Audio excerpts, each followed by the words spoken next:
ਕਹਾਣੀ ਸੁਣਨ ਵਾਲਿਆਂ ਦੀ ਖਿਦਮਤ ਵਿੱਚ ਬਾਬਰ ਜਾਵੇਦ ਡਾਰ ਦਾ ਸਲਾਮ। ਅੱਜ ਮੈਂ ਤੁਹਾਨੂੰ ਆਪਣੀ ਨਿੱਕੀ ਕਹਾਣੀ ਡੂੰਘੀਆਂ ਪੀੜਾਂ ਸੁਣਾ ਰਿਹਾ ਹਾਂ।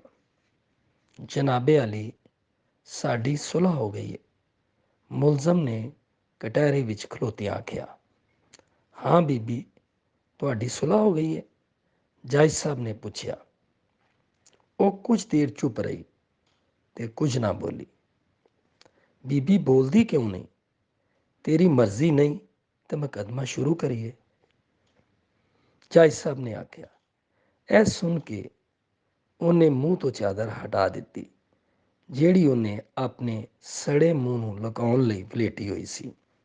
ਮੂੰਹ ਦਾ ਇੱਕ ਪਾਸਾ ਧੌਣ ਸਮੇਤ ਬੁਰੀ ਤਰ੍ਹਾਂ ਕਾਲਾ ਸਿਆਹ ਹੋ ਚੁੱਕਿਆ ਸੀ। ਉਹਦੀ ਗੱਲ ਤੇ ਧੌਣ ਦਾ ਗੋਸ਼ ਕਿਸੇ ਸੀਖ ਉੱਤੇ ਸੜੇ ਕੋਏ ਕੁਆਬ ਵਾਂਗ ਲੱਗ ਰਿਹਾ ਸੀ, ਜਿਹਦੇ ਵਿੱਚੋਂ ਰਸ ਨੁਚੜ ਰਿਹਾ ਹੋਏ।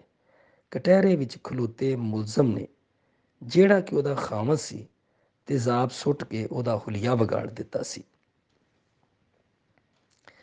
ਚਾਦਰ ਚੁੱਕ ਕੇ ਤੇ ਗਰਦਨ ਹਿਲਾ ਕੇ ਉਹਨੇ ਰਾਜ਼ੀਨਾਮੇ ਤੋਂ ਇਨਕਾਰ ਕਰ ਦਿੱਤਾ ਸੀ। ਸਰਕਾਰੀ ਵਕੀਲ ਨੂੰ ਔਰਤ ਦੇ ਸੜੇ ਮੂੰਹ ਦਾ ਅਹਿਸਾਸ ਕਰਕੇ ਕੰਬਣੀ ਛਿੜ ਗਈ।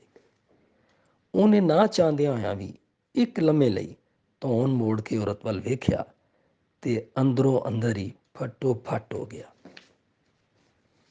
ਉਸ ਲੰਮੇ ਉਹਨੂੰ ਆਪਣੀ ਧੀ ਦੀ ਫਰਮਾਇਸ਼ ਯਾਦ ਆ ਗਈ ਤੇ ਡੂੰਘੀਆਂ ਪੀੜਾਂ ਦਾ ਅਹਿਸਾਸ ਹੋਣ ਲੱਗ ਪਿਆ।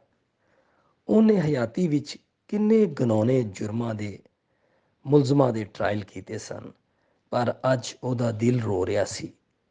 ਕਾਇਨਾਤ ਵਿੱਚ ਜਿਸ ਵਜੂਦ ਨਾਲ ਰੰਗ ਖੇਡਦੇ ਨੇ, ਉਹਦੇ ਨਾਲ ਇਹੋ ਜਿਹਾ ਭਿਆਨਕ ਸਲੂਕ। ਧੀ ਦੀ ਖਾਸ਼ ਫਿਰ ਖਿਆਲਾਂ ਵਿੱਚ ਘੁੰਮਣ ਲੱਗ ਪਈ। ਪਾਪਾ ਜੀ, ਮੇਰੇ ਲਈ ਸੋਹਣਾ ਜਿਹਾ ਗੁੱਡਾ ਲਿਆਉਣਾ ਜੇ, ਅਸੀਂ ਆਪਣੀ ਗੁੱਡੀ ਦਾ ਉਹਦੇ ਨਾਲ ਵਿਆਹ ਕਰਾਂਗੇ। ਇਸ ਖਿਆਲ ਨਾਲ ਹੀ ਸੜੇ ਮੂੰਹ ਵੱਲ ਤੱਕ ਕੇ ਜੁੱਸੇ ਵਿੱਚ ਲੱਗੀਆਂ ਡੂੰਘੀਆਂ ਪੀੜਾਂ ਦਾ ਅਹਿਸਾਸ ਰੂਹ ਦੀ ਡੂੰਘਾਈਆਂ ਤੱਕ ਚਲਾ ਗਿਆ।